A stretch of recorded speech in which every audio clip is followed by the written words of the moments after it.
Okay, our first lesson is on the caste system. As you can see, our first learning target is we want to be able to have an understanding of what social mobility is and the 4 or 5 basic castes that existed that came out of Hinduism in ancient India.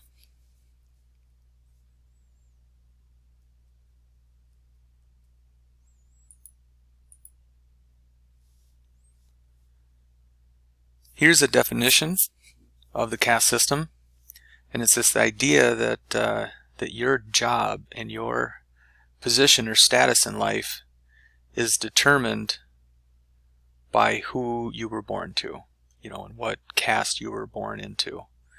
And the notable element here is that you don't get to move until you die and are reincarnated. Okay, and that means you have to have follow dharma and have good karma, and those will be explained in the Hinduism slides, because obviously they're very interrelated. Okay, and again, just to put a definition, social mobility is this idea that you can move between the different social classes, i.e. the poor or the middle class or the wealthy or rich.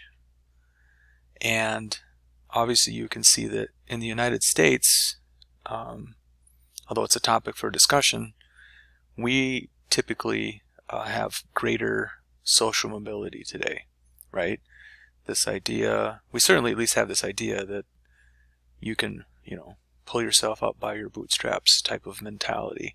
It's not always easily executed, but it is more possible than in a very rigid, ancient caste system where there was essentially zero opportunities in your lifetime to move from the middle class to the rich, or from the poor to the middle class.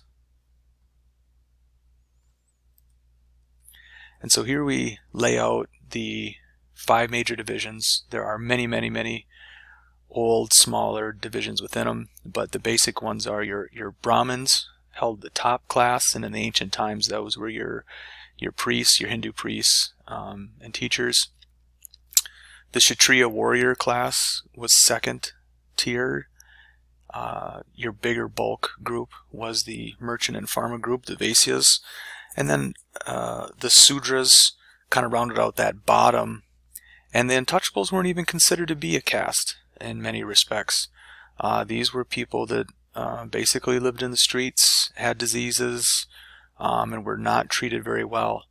The textbook reading has a really good graphic, a triangle that kind of shows the amount of people generally that would, percentage-wise, that would have made up these different levels or divisions of social strata.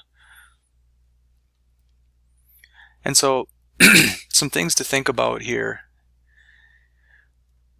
Does this exist? No. Well, yes. They're very much, in the last 75 years or so, they've been trying to get rid of this idea. It's still tied in with some Hinduism, as many hundreds of millions of people still practice Hinduism in India. My friend Ash comes from a wealthier caste, and he's not particularly handy. For example, he lives here in Minnesota in Rochester, and he kind of prides himself on that because he did kind of come from a wealthier group of people in India and growing up in New Delhi. So kind of think about you or your parents' caste, and did they change social classes from your grandparents, their parents? Some things to think about and debate. And then on the last slide here, we've got an opportunity to think about how this ties in with religion of Hinduism. We'll talk about that in the next lesson. Why this developed, we're going to find answers for that in the textbook. And then how this idea of reincarnation plays a role in perpetuating or continuing this strict caste system for centuries and centuries in ancient India.